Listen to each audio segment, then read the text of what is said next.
symposium. I'm not going to say much about the symposium. I'm going to leave that to Corina and Craig.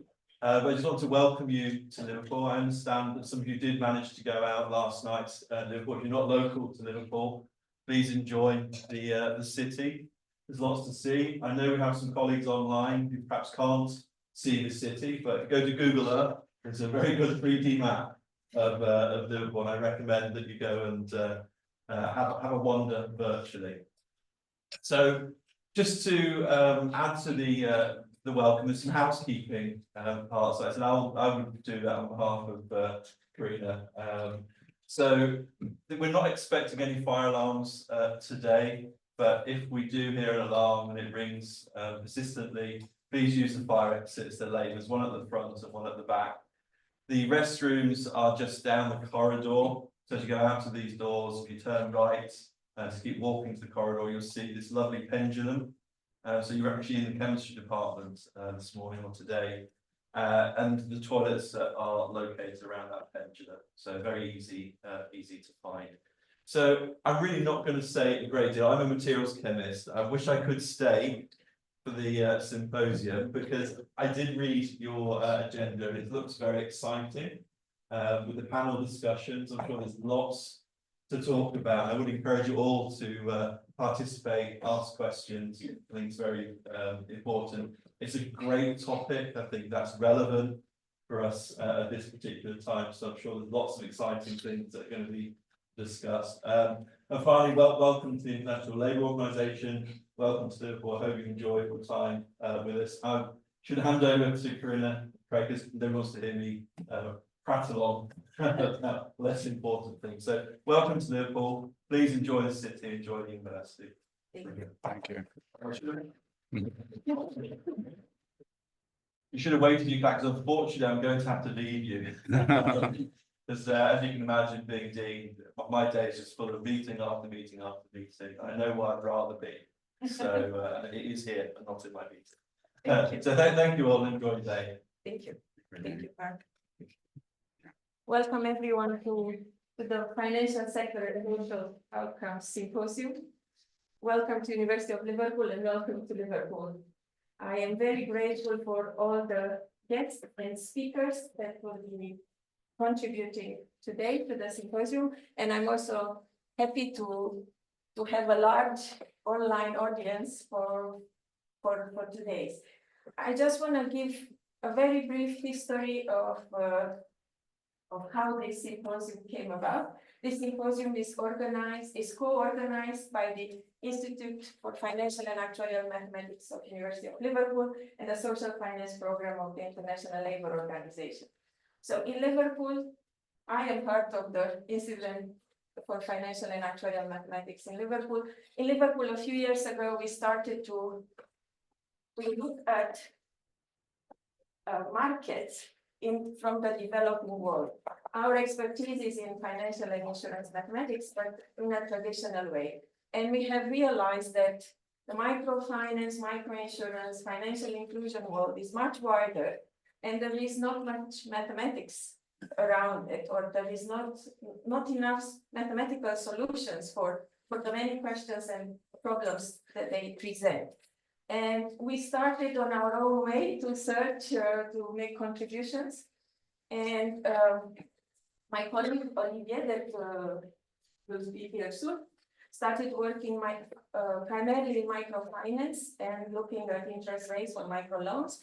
And his PhD student will be one of the presenters today, so you'll have a chance to see what we have been doing so far. And on the insurance side, together with Sabine, my colleague and friend from Lausanne, we attended one of the microinsurance conferences, where on the way out, Sabine met Lisa from the social finance program in Geneva. And we started talking to Lisa about the questions relevant when we could contribute.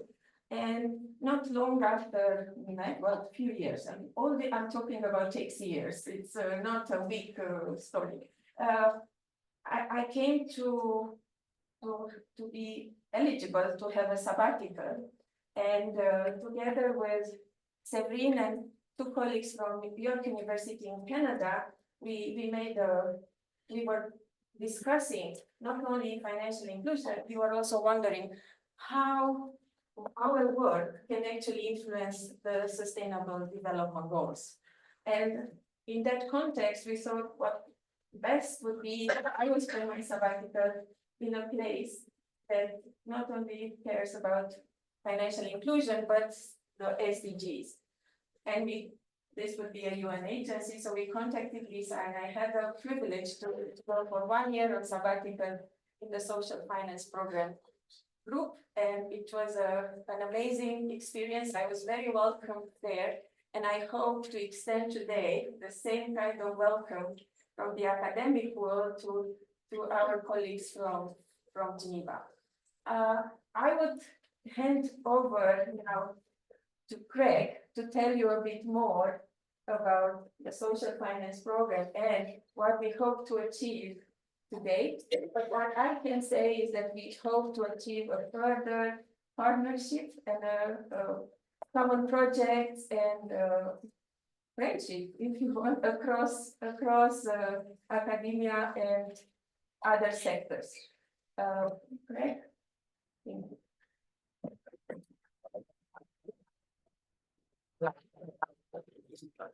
Yeah. So good morning, everyone. I guess my mic is working. I can hear myself. Yes, I'm Craig Churchill from the International Labour Organization in Geneva. I'm really happy to be here in Liverpool. Thanks to Corina, Carl, for inviting us and giving us this opportunity to have a very full day. I mean, the agenda is totally packed. So I hope you guys are really ready for what's going to be like a fire hose of information around a really, I'd say, fairly unique topic. It's really thinking about the financial sector and how the financial sector can contribute to a variety of different social outcomes. I've been working in this field for several decades now. I started doing research. I got a grant actually 30 years ago to go to South Africa and do research on women's businesses. So my interest was trying to understand the dynamics of women's microenterprises and how they're operating. And all the literature said that women's businesses weren't growing because they didn't have access to finance. So there's a whole stream of information around women's businesses, access to finance, how to improve access to finance. And the focus was really that was what was inhibiting women's business growth. And I went there and worked with a microfinance institution that was targeting primarily women, not only, and it was giving them small loans for their enterprise activities. And I went and interviewed, along with a research assistant, 400 or 500 microenterprises, men and women, but they all had access to credit to try to understand what was inhibiting their growth. And the thing is, I found was that, in fact, my interpretation of what they wanted was not actually what they wanted. I assumed, and the literature seemed to assume, that business growth was something that all entrepreneurs wanted to have. But in talking to hundreds of micro-enterprises, micro-entrepreneurs who are running small businesses, very small businesses, some of them, they were just happy to have, they were satisfied with generating enough income to get by, because they had so many other things going on. They were, taking care of kids and managing a household and so forth. And so within the sample that we looked at, maybe between 5 and 10% of the women aspired toward business growth and were really focused on trying to create jobs and improve working conditions. And the others were more subsistence enterprises, just trying to get by, generate enough income from their business in order to survive. So I mentioned that because it was sort of my entree into this field, but also it's a link to the research element that I think is really important. What happened then, as I was sort of concluding the interview stage, is, well, Nelson Mandela got elected, so that was pretty cool.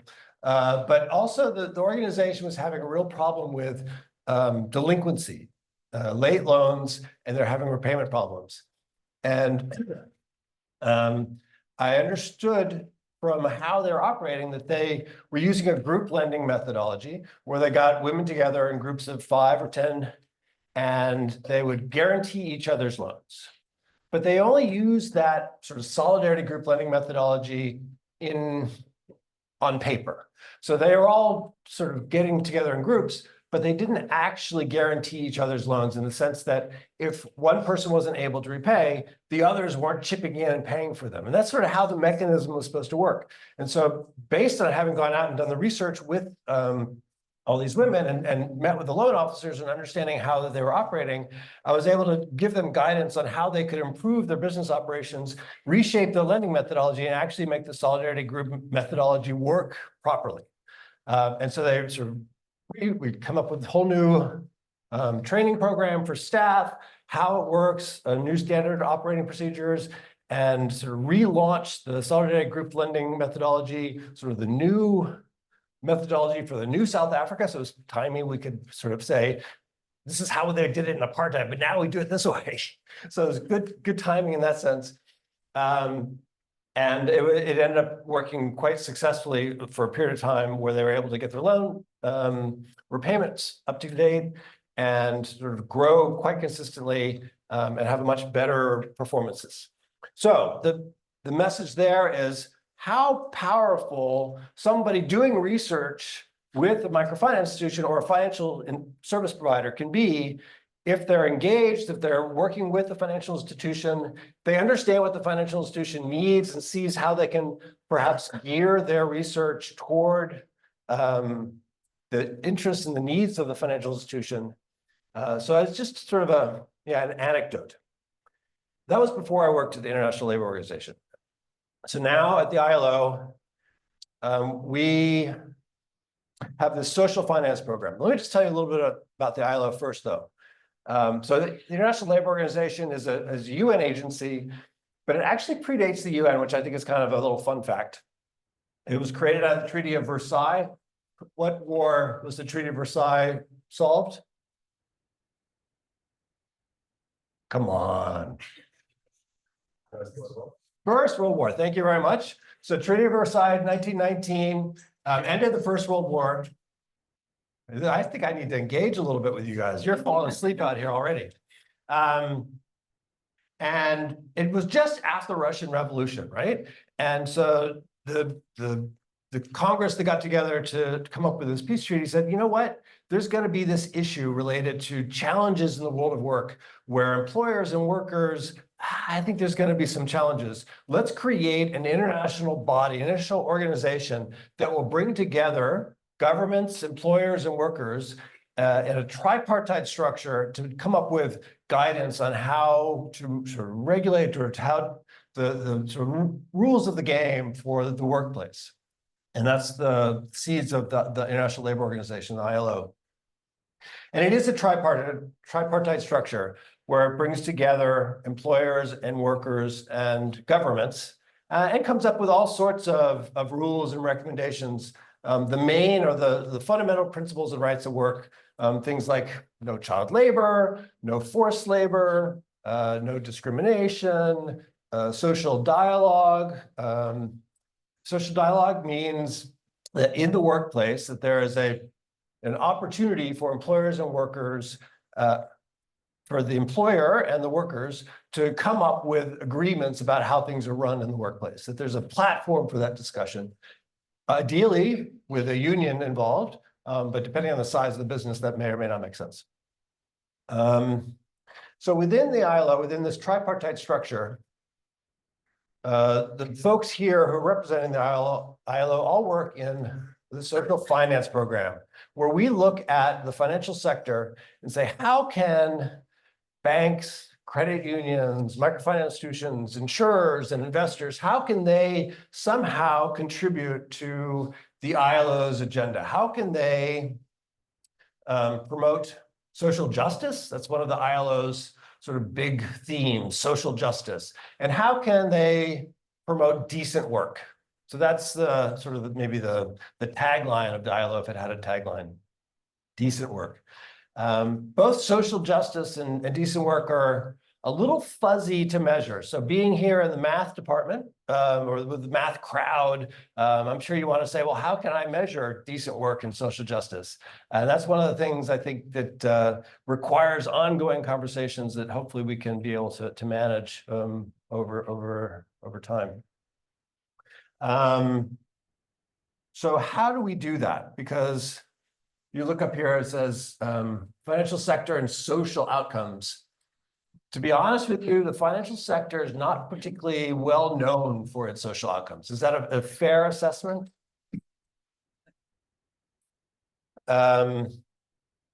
So, okay, somebody wants to disagree?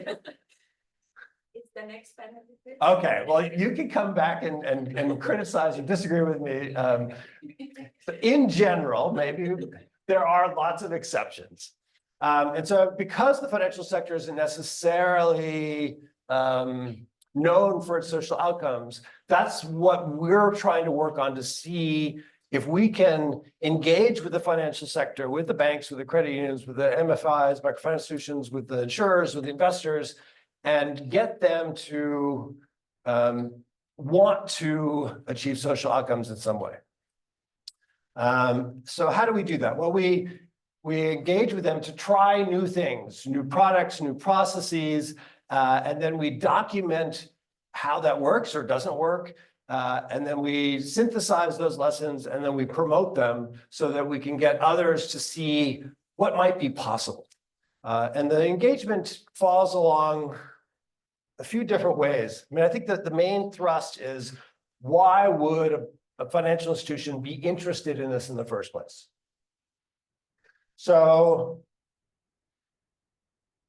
some like microfinance institutions, for example, have a social agenda where they try to achieve a double bottom line.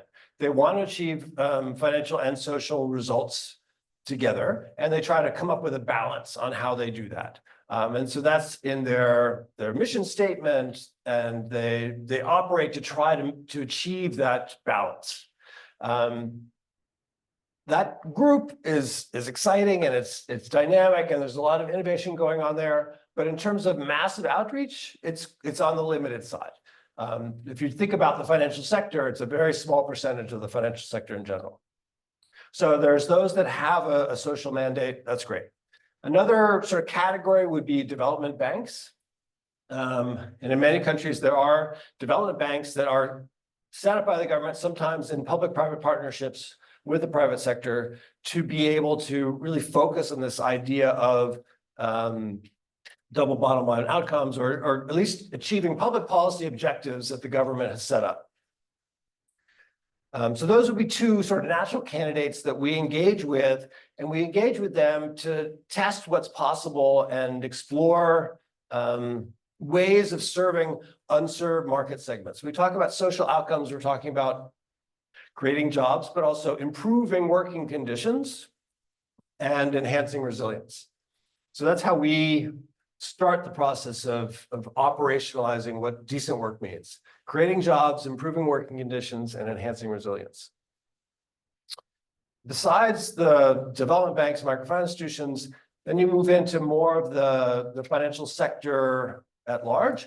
And within the financial sector, one of the tools that is helping them to sort of think about social outcomes is this ESG agenda, environmental, social, and governance agenda, where because of corporate activism, they are interested in and trying to achieve more sustainable results. Sustainable in the environmental space, trying to decarbonize, sustainable in the social space, where how they do that is, as I mentioned about the fuzziness, is a bit on the fuzzy side, but there are ways in which they can contribute to the social outcomes. And then on the governance side, making sure that they're properly managed and they've got good representation and so forth. So that's another tool, way in which a framework that allows the financial sector to start to engage and achieve social outcomes. Two more ways that I want to highlight. One is the business case.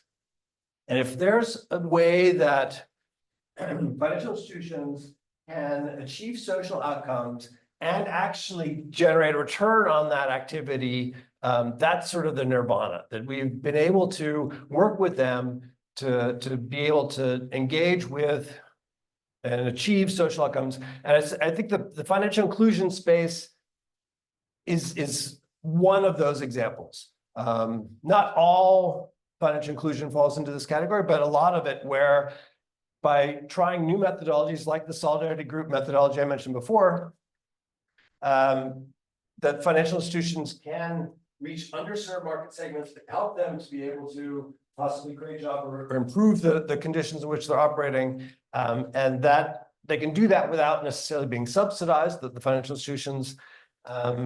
So it's really testing what the business case might be to achieve these social outcomes. That's the really exciting part where we can find business cases. And then the last one is the regulatory piece. And that governments can come in and say, you need to do X, Y, and Z. And you see that, for example, in India, where the banks and insurers are required to have in their portfolio a percentage of the rural and social sectors. So they need to have some operations in rural areas or to achieve some sort of social outcomes as a part of a regulatory requirement.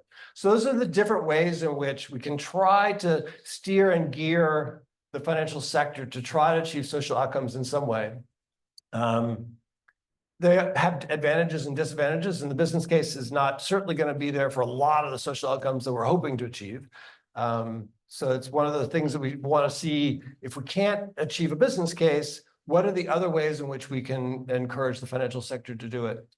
You know, if you push the regulatory side, for example, then it becomes a bit of a tick boxing exercise where they achieve what they have to do to comply with the regulations, but they're not really committed to doing it.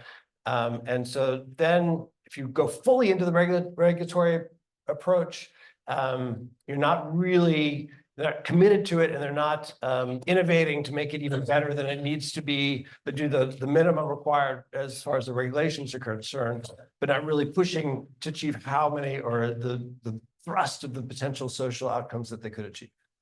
So those are some of the tools that we're working with to try to engage with the financial sector to achieve social outcomes.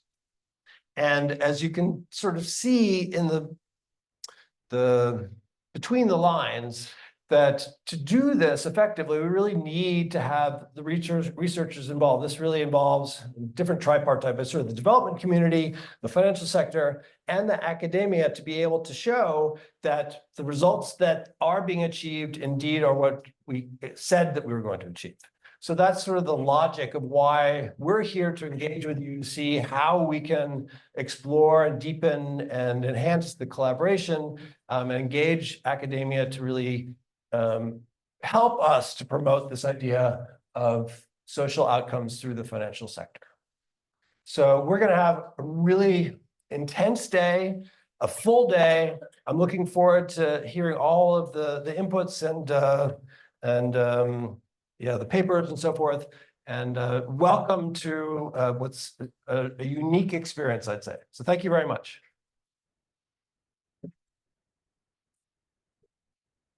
Thank you very much. So we have our first panel on financial education and financial inclusion, led by